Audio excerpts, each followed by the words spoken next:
Welcome to Direct Impact Broadcasting, the station of growth and transformation. Affiliate of Creative Broadcasting presents Leadership Tidbits with Coach T. Wilson, with your host, Tywauna Wilson, as she welcomes her guest to the studio.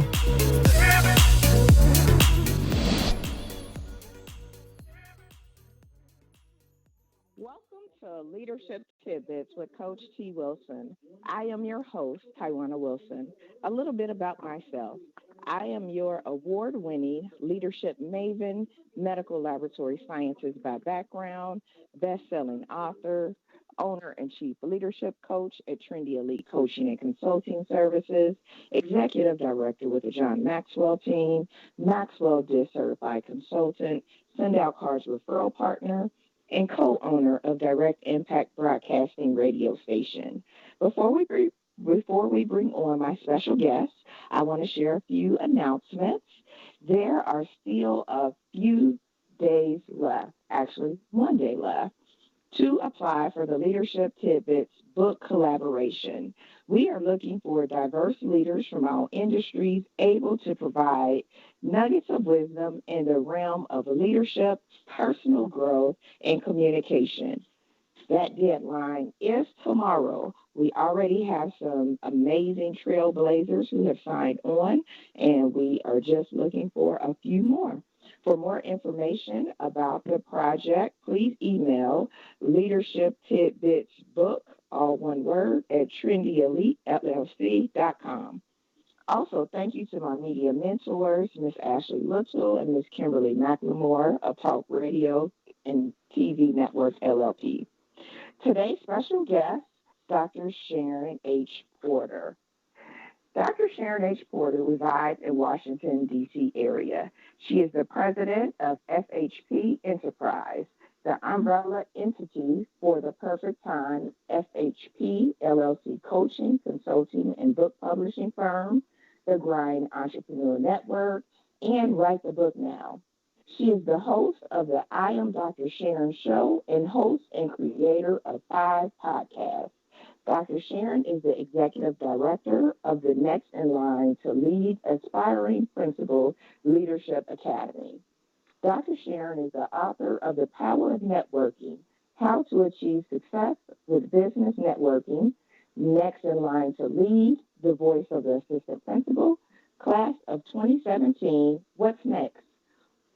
Women Who Lead, Extraordinary Women with Extraordinary Results, and North Carolina Girls Living in a Maryland World. She is a contributing author for the MLM book, The Business of 21st Century, Women on a Mission, Sisterhood of Stories, 3 P's of Success, Purpose, Passion, and Profit, Renegotiating Greatness, 21 Lessons from Bold Entrepreneurs Who Have Built Successful Brands, Behind the Scenes of a Phenomenal Woman, and Black Woman by Birth, Champion by Choice. Dr. Sharon has served as an educator for over 25 years. She currently serves as an elementary and school principal in the Washington, D.C. metropolitan area. She is a graduate of Winston-Salem State University, National Louis University, the Johns Hopkins University, Walden University, and Howard University. Dr. Sharon holds the National Association of Elementary School Principal Mentor Certification and is a certified Gallup Strengths Coach. She is a proud member of Delta Sigma Theta Sorority Incorporated, International Association of Women, Professional Women of Winston-Salem, Sisters for Sisters Network Incorporated, and is an official member of the Forbes Coaches Council. Good evening, Dr. Sharon Porter. How are you doing? Good evening, Coach T. I am doing awesome and amazing. Awesome. I'm so excited to have you on the show tonight. I know that you are going to give the listeners a lot of great tidbits of information, so let's just jump right into it.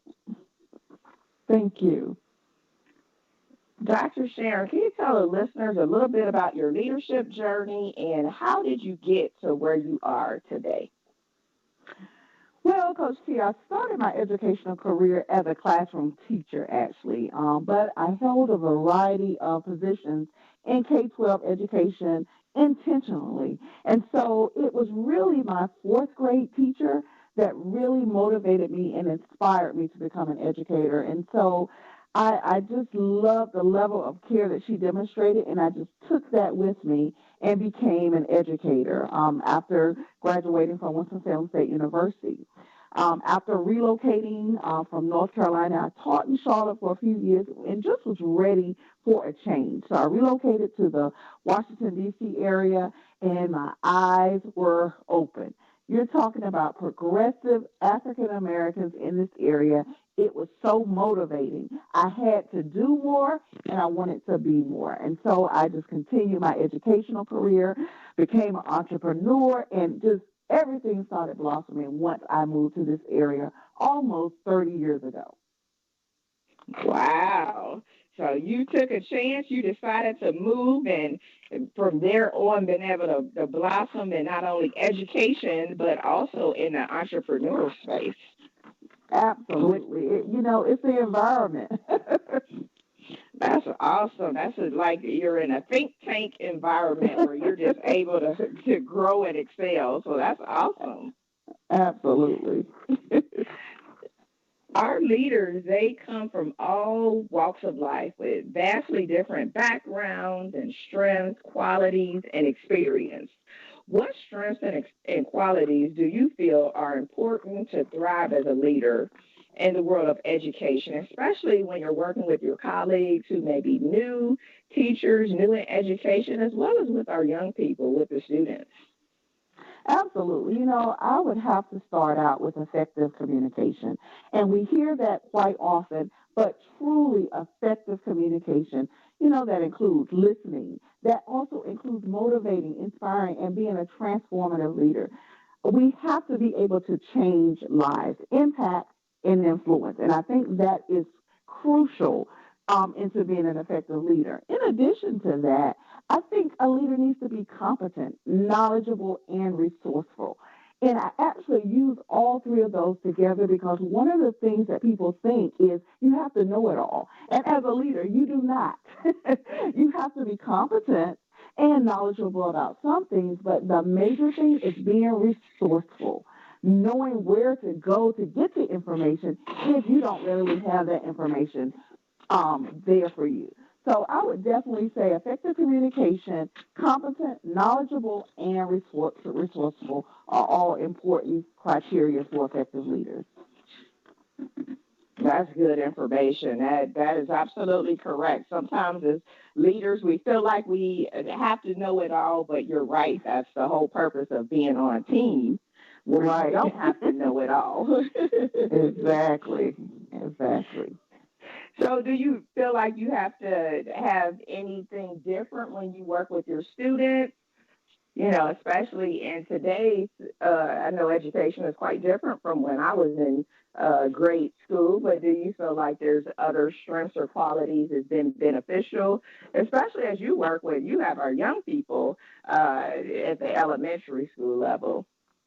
Absolutely. But, as a school administrator, and that's where a lot of people, they get a little in the gray area there. For a school administrator, our learner is actually the teacher. And so we work with the teachers so that they can be more effective in working with the students. Our teachers are the first line of that educational where they have to really provide the information to our students. And so in order to do that, I have to be able to use those best practices. I use my research skills. I'm a learner. As you mentioned earlier, I am in the top five for Gallup Clifton Strength Finders. Learner is one of my top five strengths. And in that learner piece is the whole research. I am determined to find innovative ways to get our babies, our scholars to learn. Everyone in education, the bottom line is student achievement. We want our students to achieve to become productive citizens. And in order to do that, we have to meet them where they are, number one, and also meet them the whole child, not just academics. We have to hit that physical needs. We have to hit that emotional, as well as the academic and social beings of those children. So, yes, so the leader of that building, you have to do all of that because you have to motivate those teachers in order to do that. It's a real ministry in education. And if your passion is not there, if you don't like kids, I was actually talking about that today. There was a teacher in a building, and the administrator had to ask, do you even like kids? Because of the way that you're speaking to them. And so it has to be a ministry within. So I definitely would say it takes a different type of leader when you're working with schools and teachers and our little babies and our scholars. Absolutely. That's good. That's good. You're right. It takes a different kind of leader in education. And in some of these, a lot of these fields, you really have to want to do it. And you really Yes. have to go over and beyond because you all are so impactful on the next generation. It's because of the work that you all do when they get into business and into the field where I'm looking to hire them. I'm really Right. counting on you all Exactly. You're right. that you have set a strong foundation. So I definitely appreciate what our educators do. Dr. Porter, can you share some of the biggest challenges that our administrators and our teachers are facing today when working with some of our students? In that just times are different, sometimes resources are not as plentiful. Can you share with us because those of us that are not in education and on the ground, we may not be as aware as we could be or should be. Well, I would say the first thing is really getting highly qualified and highly effective teachers in every classroom. I have to start there. There is a teacher shortage. There has been, and it continues to be. And it's just deepening. The shortage is deepening. It's really almost scary, Coach T, because, like I said, the teachers are the front line, right, for Mm-hmm. our children. And you have to find teachers that truly care about the students, that's going to address all of those needs. But also, there has to be diversity in the classroom. And so we talk about a teacher shortage, but then when you look into it, into diversity, it's an even greater need. So all of our bilingual teachers, our black male teachers, like that's where we're really falling short. And it's imperative that our students see more than one ethnicity or more than one race in the classroom. So I would have to start there with the teacher shortage. But then this is directly aligned to our K 12 students graduating from high school. Why is there a teacher shortage? Because we don't have students going into college majoring in education. And so I just feel like the perception of education is a major, major problem.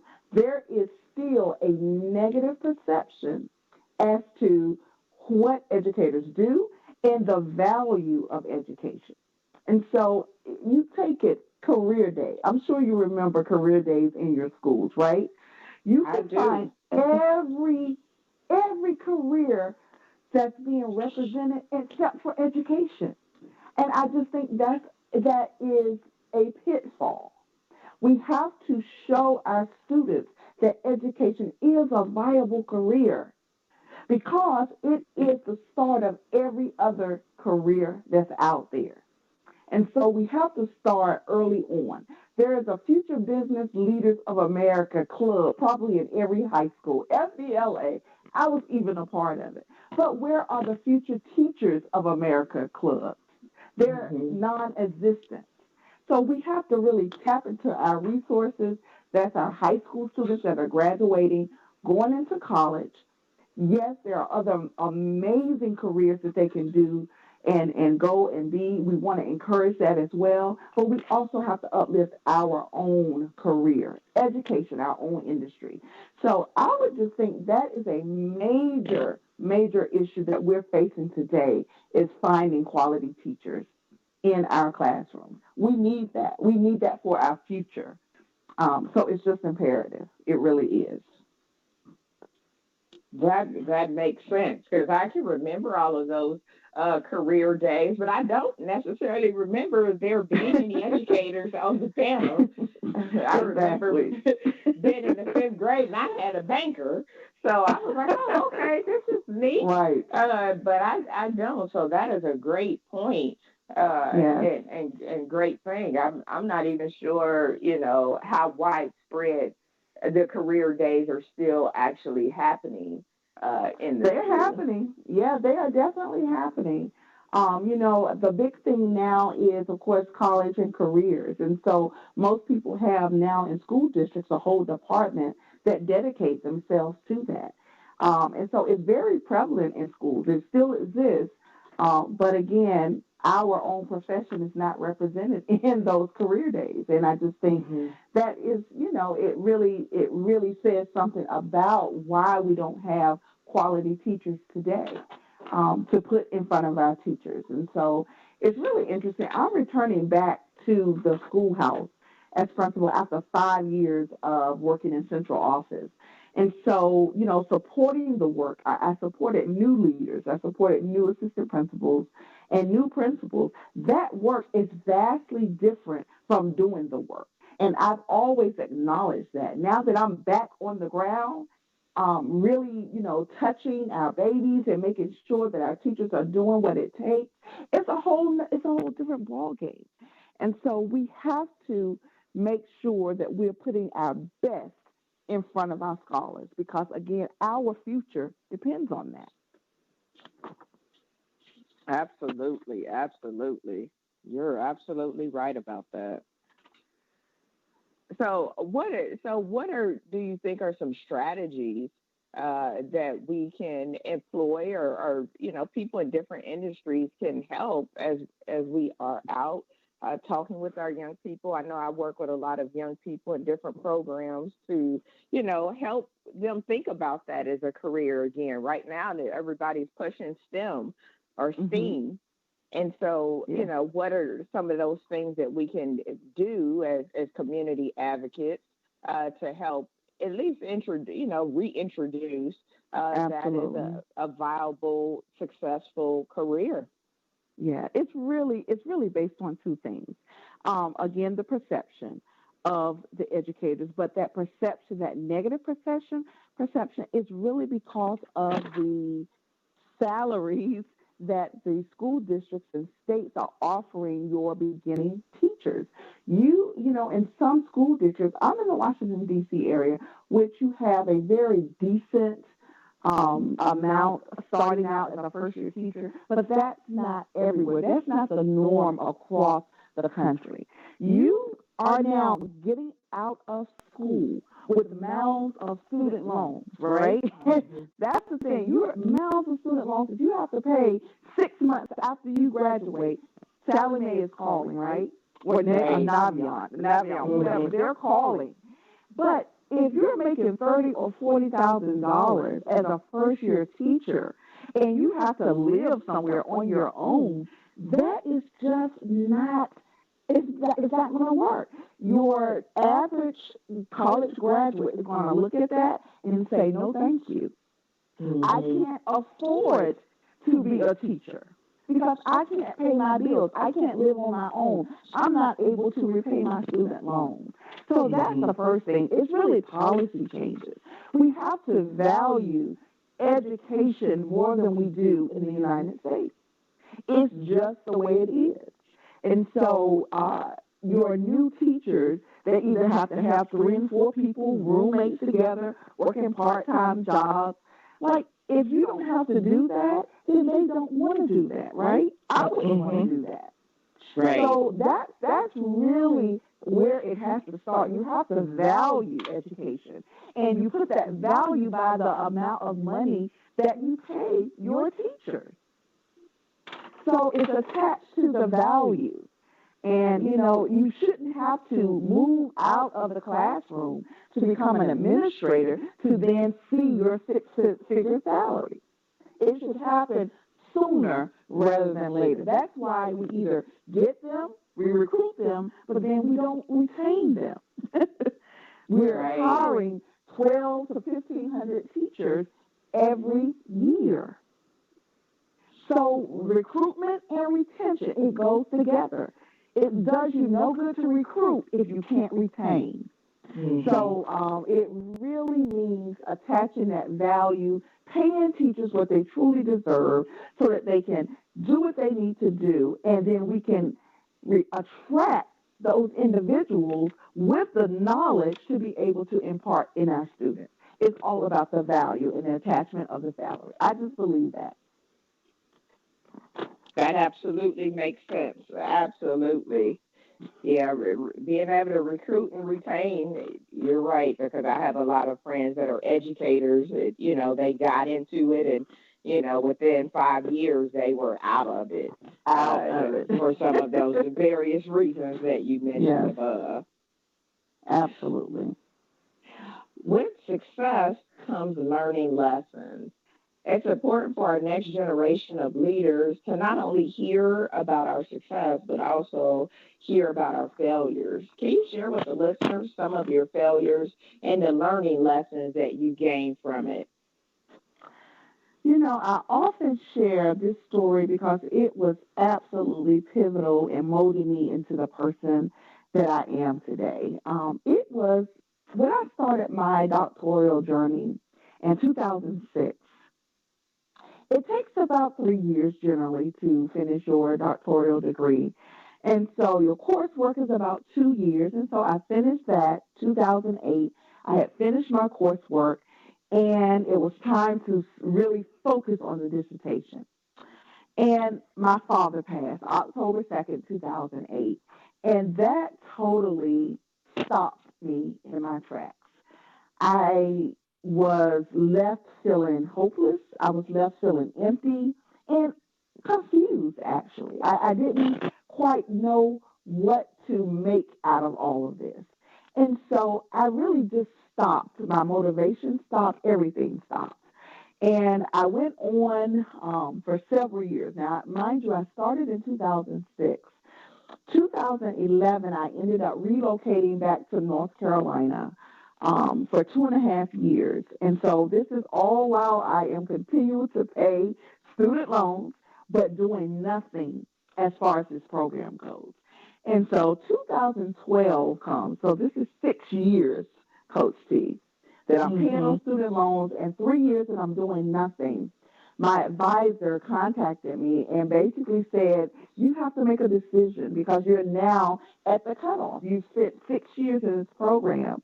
You either have to finish, get your doctorate, finish your dissertation, or you can use the credits that you've earned and graduate with a specialist degree in EDS. And so at that point, I made the decision to just use the credits that I had earned, graduate with an EDS.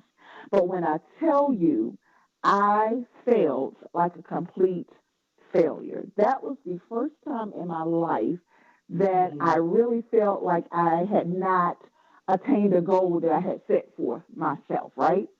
And I was embarrassed. I was ashamed. I was all of these things because I had spent all of this time, all of this money, and did not get what I sought out to get. That was the ED, the doctoral degree. Right. And so 2 years passed by. I came back to the Maryland area. I had an opportunity to start another doctoral program at Howard University. And I contemplated because I'm like, wow, I have to start all over because I've used these credits, to get a degree, so I can't double dip. You can't use it to get another degree. And that's exactly what I did. I started over. And within 3 years, which is why my book class of 2017 came out, I wrote, because I graduated in 3 years. I took the failure, and I put that in air quotes, because it really wasn't a failure, but I had to look at it as an opportunity for me to take what I've learned, to apply it through this second go-round so that I can finish my degree. And so what I learned from that is, number one, there is growth in areas of opportunities. So I don't like to necessarily call them failures, but I didn't look at it as I earned another degree, right? That was like my fourth degree, but I'm still embarrassed because it wasn't a doctoral degree. I had to snap myself out of that. I had to snap myself out of that. Wake up, girl. You just got a fourth degree. So what? It wasn't a doctoral degree. And you have another opportunity to start another program. And mind you, it was a 50% scholarship that my school district was offering. I did this in 3 years and ended up, when I graduated, with no loan, nothing. I owed nothing to Howard University. Wow. So there is, yes.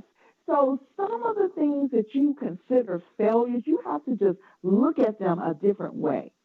My motto has always been keep grinding. You always have to go after for what it is that you want to do. It may not come when you want it, right? Right. But it will come if you don't stop, if you don't quit. So you have to set your goal, make your plan, and keep going towards that goal. And that's what I really learned after that. It was hard. It was difficult. My show name, the I Am Dr. Sharon show, actually came from our process at Howard University. There were times when I was up at 2 and 3 o'clock in the morning and I wanted to quit. And I kept saying to myself, I am Dr. Sharon. I am Dr. Sharon. That's how the name of my show came about, because it was that affirmation that I had to continue saying to myself to get through this. And so we have to find those things. What's going to make you continue? Hold on to that and keep grinding. And so that's really the lesson that I learned from that. Set your goal and don't stop until you reach it. And that's really the biggest lesson I got out of that. Wow. That was good. That was good. And that's powerful. It's very important for our young people, really for just others to hear our stories, because there's so many times that life happens, we give up, we don't go back, we feel like, maybe we took a shortcut or whatever the case may be. We're so hard on ourselves. So much harder on ourselves and critical of ourselves. And I see it with our young people all the time, so much so that they choose routes that, are not always the best. They may hurt themselves because they gave up or, it didn't work out. So that's why I like to ask all of my leaders, because we've all had some kind of failure or learning lesson or some kind of pivot that we've had to do. And it's important for our young people to be able to see that, because they see I am Dr. Sharon, but they don't know what I am Dr. Sharon really means. That's exactly correct. Absolutely.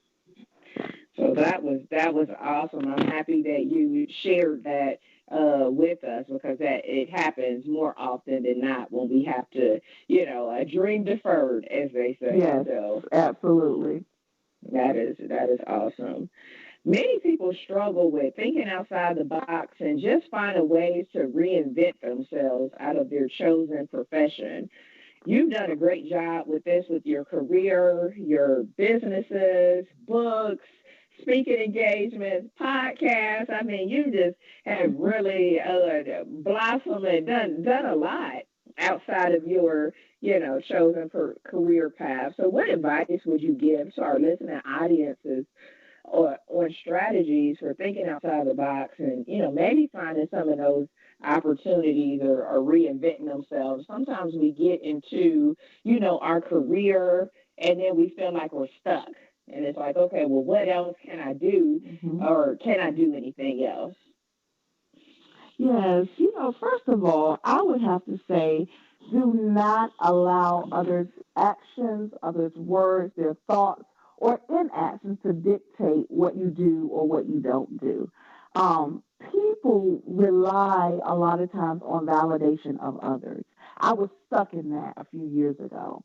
And I say validation is neither needed nor required. And so I feel like once you become free of that, you're open to do so many other things. You're open to release that uncomfort. So get out of your comfort zone. Just 5 or 6 years ago, you would not have caught me speaking about anything in front of anybody.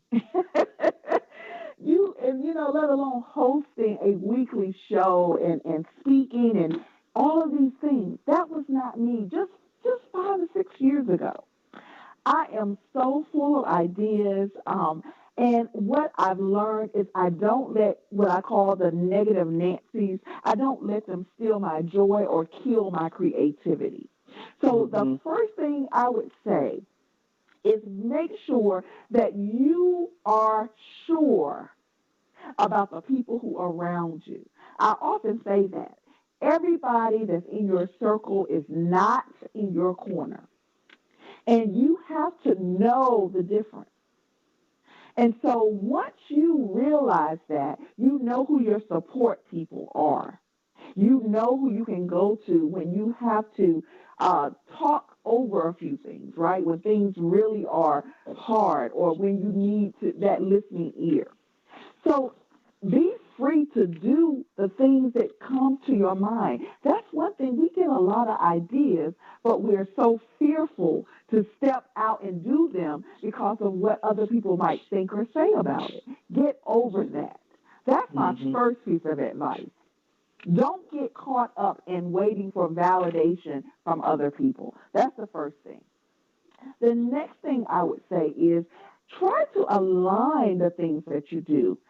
That's one thing. I do a lot of different things, but there is a common thread that goes through everything, and it truly is leadership. It truly is leadership.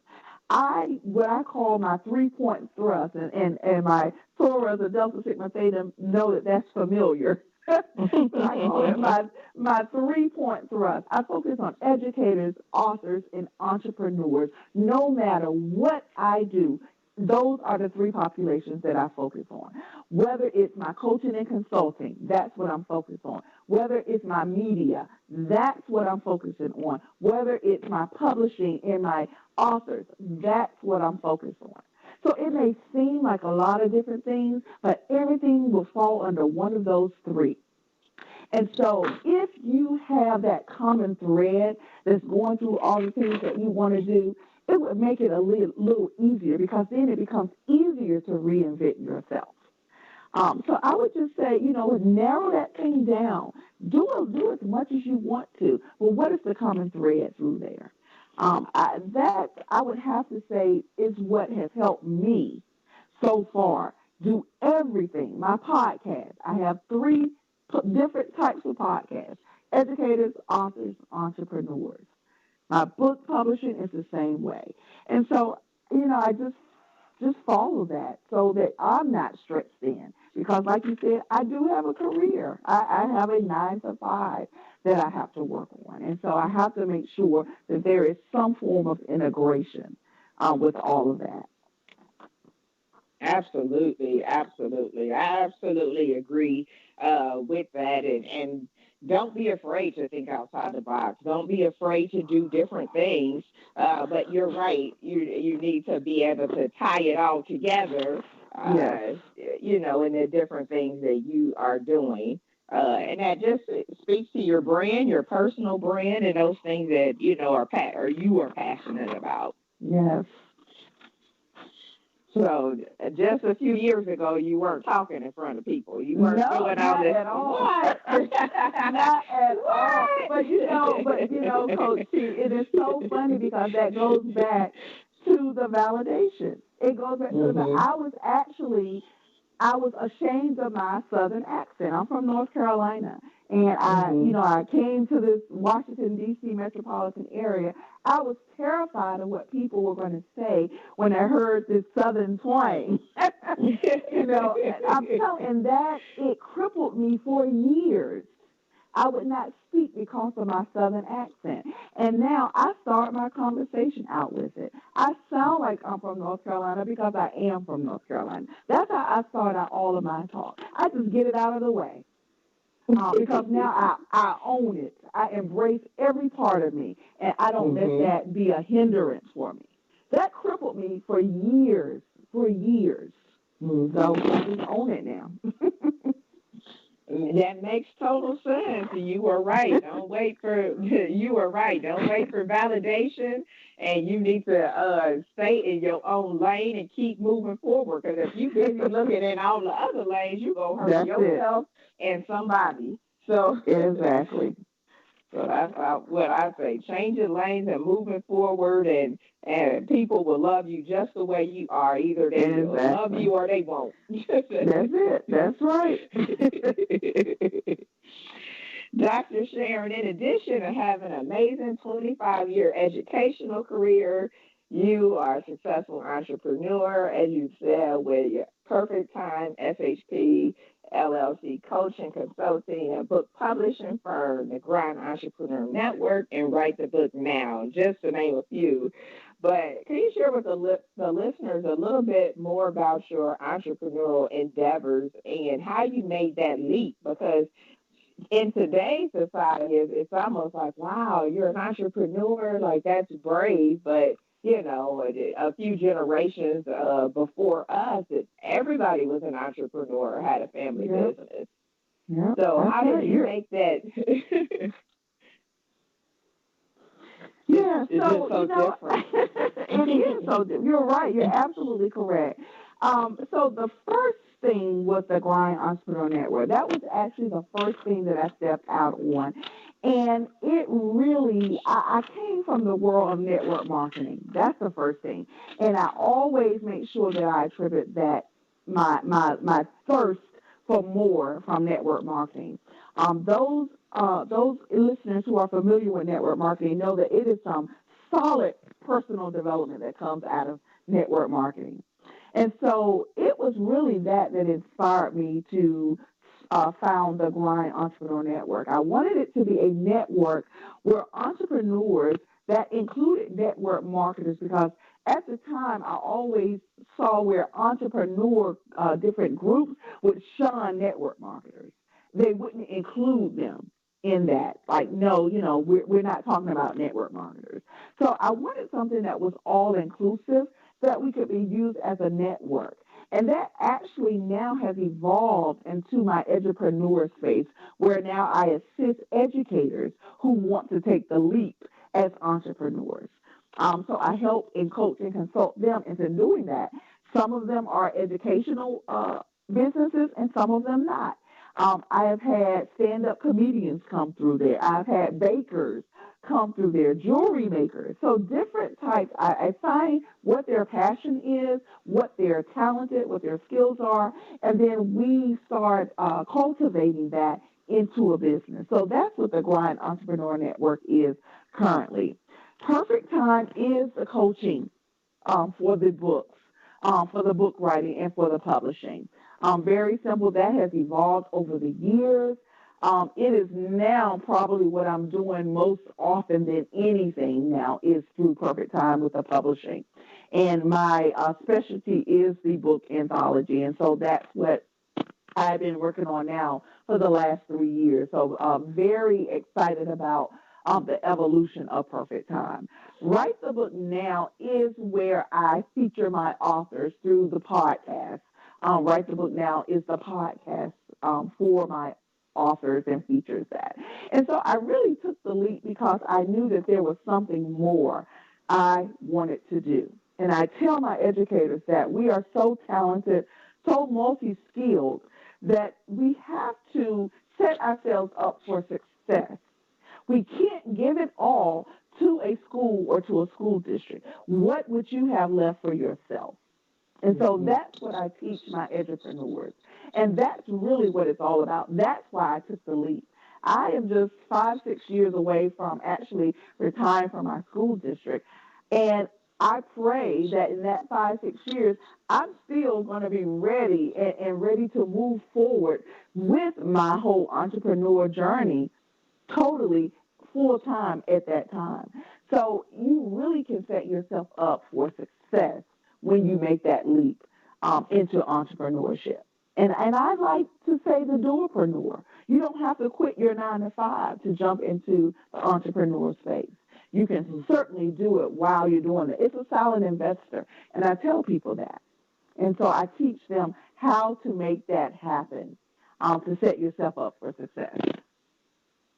Yeah, I think that's very important that you say it doesn't have to be all or nothing. If you want it to be all or nothing, you're the 100% entrepreneur, Yep. that's fine. If you want to be a career professional by day and entrepreneur by night, that's fine too. But I think it's very important for people to know that at least in today's space, you have to have ways to create these additional streams of revenue Yes. and be able to create that quickly.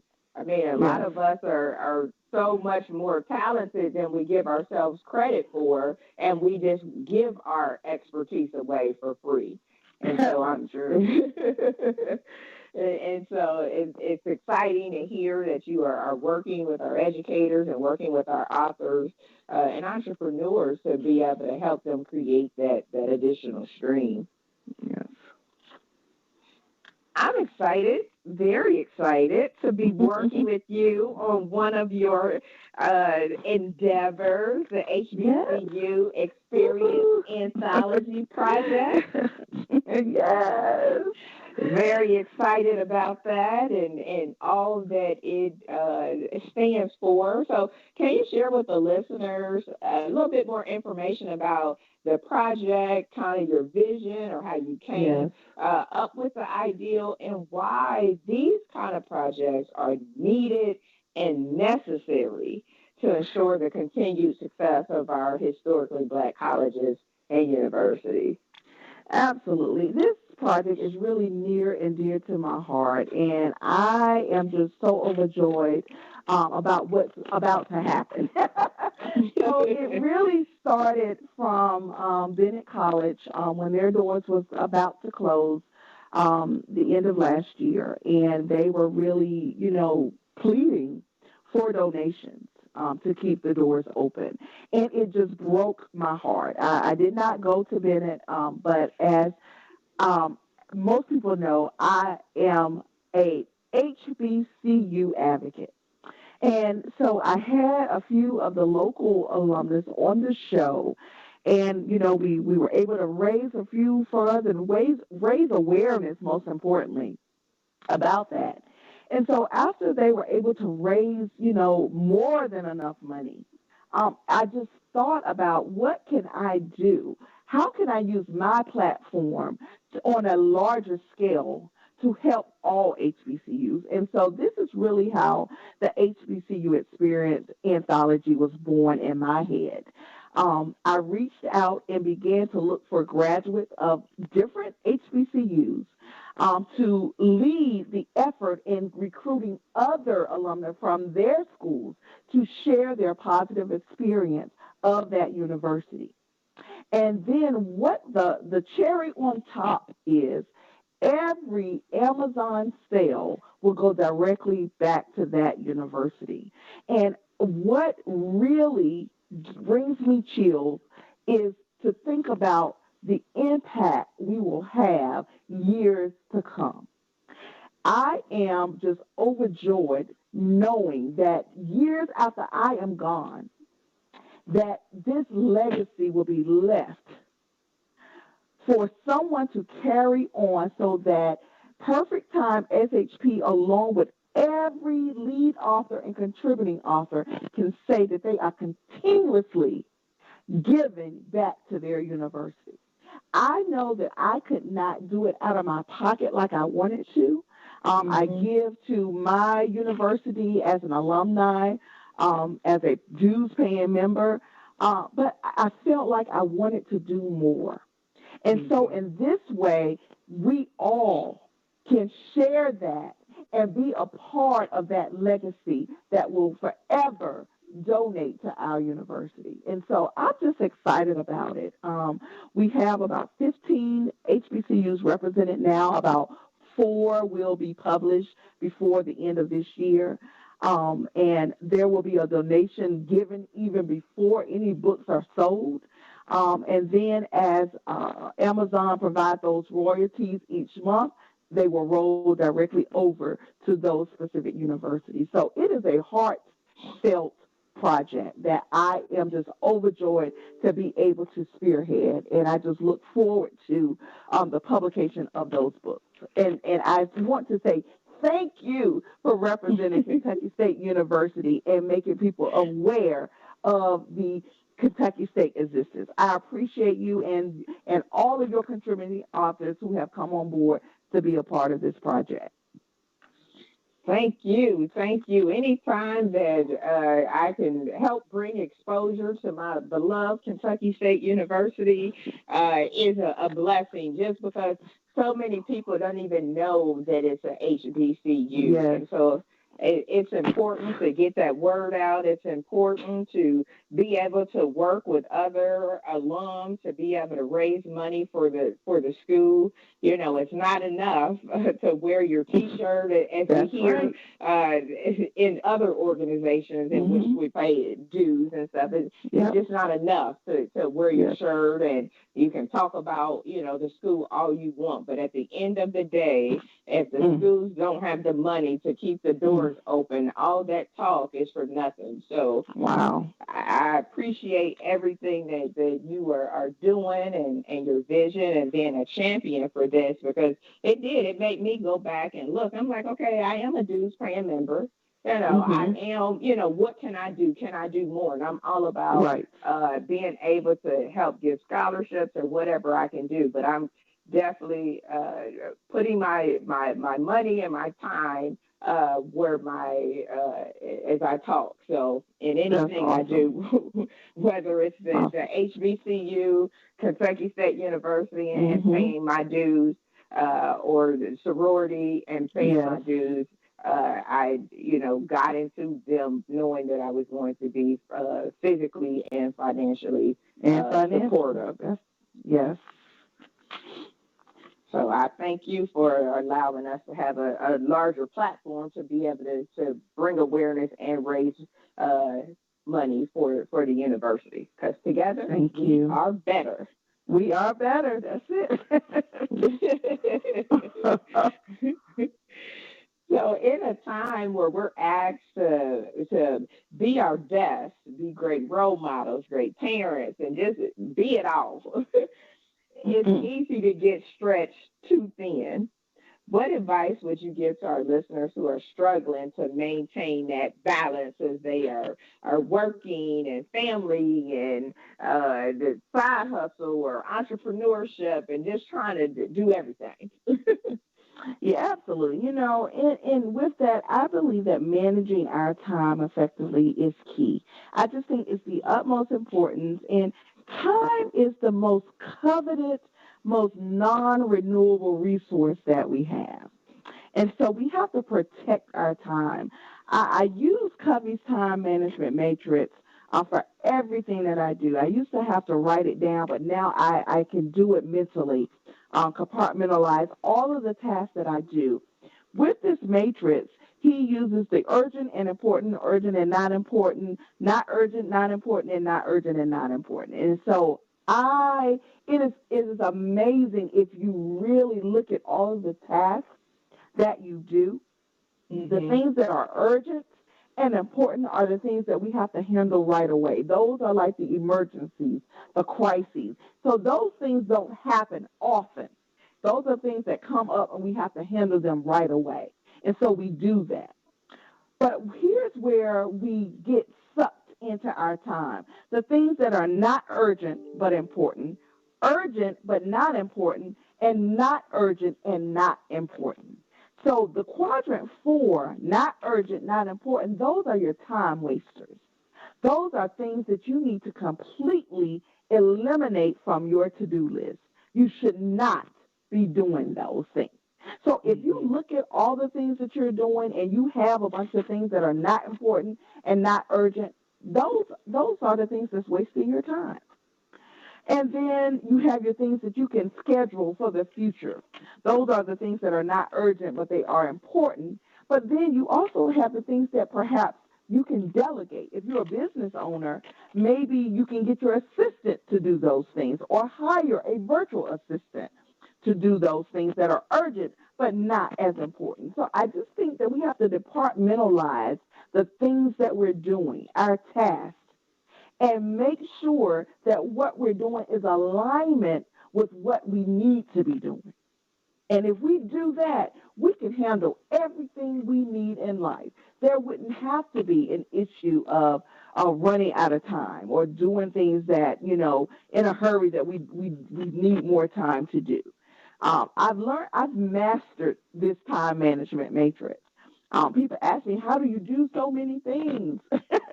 This is how.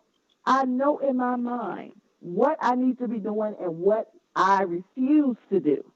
Mm-hmm. So I don't have those things pulling at me and sucking the time out of my day. And I just think people need to be more aware of the things that do that for them. And it will make it a much more productive day for them. That's good. That's good. Because a lot of times that's the one thing people say, I don't have time. I don't have time. Yes. But the things you spending your minutes on, you could probably have plenty of time if you let go Exactly. of some of those If you let go, urgent, non-important. That's it. Absolutely. Because at the end of the day, we all make time for what we want to make time for. That's the truth right there. That's a word. So, Dr. Sharon, our time is coming to a close. I'm sure we can go on and on. I know, right? So you have shared a lot of awesome information with us, and I want our listening audience to be able to stay connected with you and continue to follow you on your leadership journey. So how can our listeners stay connected with you and support you in your endeavors? Absolutely. I can be found across all social media platforms at I am Dr. Sharon, and that's I am Dr. Sharon. And also, all of my websites can be found from shpenterprise.com. Awesome. Quick and easy. Listen, consistency, that is running that brand across all the networks. I love it. So if you want to stay connected with Dr. Sharon, make sure you look her up. She is doing a lot of amazing things. So thank you so much, Dr. Sharon Porter, for taking the time out of your busy schedule to give me the opportunity to interview you tonight. Thank you. Yeah, it was definitely an honor and a pleasure to speak with you and learn more about what you were doing and all the good things that are to come. So many blessings and continued success to you on your journey. I want to thank the listening audience for tuning in, where tonight's show we had my special guest, Dr. Sharon Porter, where she shared with us, don't let anyone validate you. Everyone in your circle is not in your corner. Say those positive affirmations. I am, I will, I can. Make sure you keep grinding and don't quit. Life will throw you some curveballs, but keep grinding. Set your goal and keep going. Keep moving forward towards it. It's important as leaders that we are impactful and resourceful and have effective communication. Remember, there is growth in areas of opportunity. So there are really no failures, especially if you learn from them. Keep going. We need to find quality teachers. So help our educational partners find quality teachers. There's value in education. So we as community leaders, community partners, we need to make sure that we are positive and saying those positive things to let people know that education is a viable career path and we need more people. And managing our time effectively. Let go of those things that are not important, not urgent. We all get the same amount of minutes in a day, and how you choose to use those minutes, please choose wisely. You do what you want to do at the end of the day. So if you would like to If you like what you heard tonight and want to listen to previous shows or want to be a guest on this show, you can subscribe at www.podcast@coachtwilson.com. And please tune in next week to hear from another amazing leader. Until then, have a good evening. Thank you, friends, for tuning in to another episode of Leadership Tidbits with Coach T. Wilson, where Tywauna speaks with leaders who share nuggets of wisdom that you can use in your personal and professional life. Follow her on Facebook, Instagram, and Twitter at Coach T. Wilson. Connect on LinkedIn or visit www.coachtwilson.com. And remember, in life, learn as much as you can, appreciate often, and lead fearlessly.